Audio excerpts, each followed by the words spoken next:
5ই August ওরা স্বাধীনতা মানে না, মুক্তিযুদ্ধ মানে না, জাতির জনক মানে না। আমি বঙ্গবন্ধু বলছি, এবারের স্বাধীনতা, মুক্তির স্বাধীনতা বঙ্গবন্ধুরে মানতে হবে, বঙ্গবন্ধুর 7ই মার্চ মানতে হবে। পদ্মা, মেঘনা, যমুনা আমার তোমার ঠিকানা। 1976 সালে সামরিক আদালতে ট্রাইব্যুনাল করে মৃত্যুদণ্ড দিছে। ওই মৃত্যুদণ্ড থেকে আমাদের মুক্তিযুদ্ধ শেষ। তারপরে এই 5ই আগস্ট ওরা স্বাধীনতা মানে না, মুক্তিযুদ্ধ মানে না, এই দেশ মানে না, জাতির জনক মানে না। এই ভাষা থেকে 32 নম্বর থেকে বঙ্গবন্ধু মার্চের 2 তারিখ 1971 সালে 2 আঙ্গুল দেখায় বলছিল, আমি এই দেশ স্বাধীন করব, এমনকি আমি এই দেশের স্বাধীনতা বাস করব। ওই দিন থেকেই বঙ্গবন্ধু জাতির জনক বঙ্গবন্ধু নামে স্বীকৃতি পায় তৎকালীন শেখ মুজিবুর রহমান। এই ভাষা যারা ভাঙছে, বঙ্গবন্ধুর ভাষা ভাঙছে, কিন্তু বঙ্গবন্ধুর 2রা মার্চের ওই স্বাধীনতা কি অস্বীকার করতে পারবে? 1971 সালে 7ই মার্চ, যেটা রেসকোর্ট ময়দান, এখন সরহদি উদ্যান, এই উদ্যানে আমি স্বয়ং ছিলাম। সকাল 7টা থেকে বসা ছিলাম। আনুমানিক বেলা 2টার সময় বঙ্গবন্ধু আসছে, আইসা স্টেজে উঠে বলছে, আমি প্রধানমন্ত্রিত্ব চাই না, আমি পাকিস্তানের সাথে চুক্তি করতে চাই না, আমি পাকিস্তানকে মানি না। আমি বঙ্গবন্ধু বলছি, এবারের স্বাধীনতা, মুক্তির স্বাধীনতা, এবারের স্বাধীনতা, বাংলার স্বাধীনতা, পদ্মা, মেঘনা, যমুনা আমার তোমার ঠিকানা। যারা বাংলাদেশকে অস্বীকার করে তারা বাংলাদেশের নাগরিক না। যারা বাংলাদেশকে অস্বীকার করে, দ্বিতীয় স্বাধীনতা করছে 5ই আগস্ট। কিসের স্বাধীনতা? অন্য দেশের লোকে যুদ্ধ করছে, বার্মার লোকের না, রাইমান লোকে না, থাইল্যান্ডের লোকে না, ইন্ডিয়ার লোকে না, বাংলাদেশের লোকে।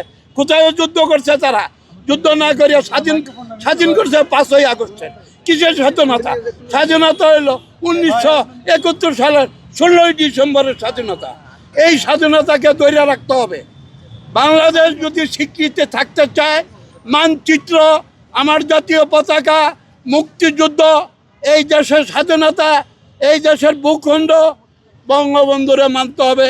বঙ্গবন্ধুর 7ই মার্চ মানতে হবে, 2রা মার্চ মানতে হবে, 5ই মার্চ মানতে হবে, 1971 মানতে হবে, 16ই ডিসেম্বর মানতে হবে। আপনারা বোধহয় আমাকে চিনেন না।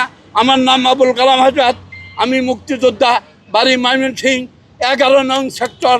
তৎকালীন মেজর আবু তাহের সাহেব পাকিস্তান থেকে, রাওয়ালপিন্ডি থেকে পলায় এসে ইন্ডিয়ার সাথে তৎকালীন বাংলাদেশের সামরিক সেনাবাহিনী পাকিস্তান, পাঞ্জাবি, পাকিস্তানি এদেরকে ছড়াইছে। সেই মেজর আবু তাহেরকে 1976 সালে জাতীয় একজন মুক্তিযোদ্ধা, তৎকালীন মেজর, 76-এ তৎকালীন জিয়াউর রহমান সরকার তারা মৃত্যুদণ্ড দিছে।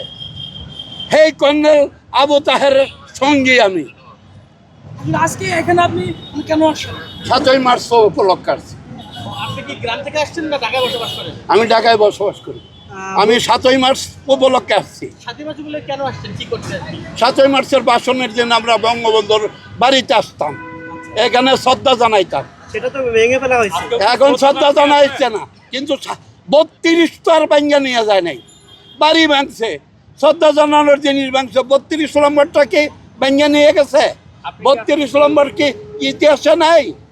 আপনার রাজনৈতিক কোনো পরিচয় আছে কিনা? হ্যাঁ, আপনার রাজনৈতিক কোনো পরিচয় আছে? আমি রাজনৈতিক মুক্তিযোদ্ধা, আর কিছু না। আজকে কি শ্রদ্ধা জানাতে আসছেন? হ্যাঁ, শ্রদ্ধা জানাইতে আসছি। আমি একজন মুক্তিযোদ্ধা, শ্রদ্ধা জানাইতে আসছি। হ্যাঁ হ্যাঁ, শ্রদ্ধা তো বাসায় আসছি, সালাম দিছি, এই জায়গায় আসছি। 32 নম্বরে সালাম দিছি। প্রবেশের চেষ্টা করেছেন? হ্যাঁ, চেষ্টা করেছি, বাধা দিছে আমার পুলিশ ভাইয়েরা, বাধা দিছে, ভিতরে ঢোকা যাবে না। আপনি ফুল বা কোনো কিছু নিয়ে আসছেন কিনা? ফুল না লাভ কি? মনটাই তো ফুল, আমার জীবনটাই তো ফুল। 54 বছর 55 বছর আমার জীবনটাই তো ফুল, আমার আত্মার ভিতরে ফুল। আমি ফুল। আমি একটু ট্যালেন্ট দেখার, আমার পাও ভাঙ্গা, মাজা ভাঙ্গা।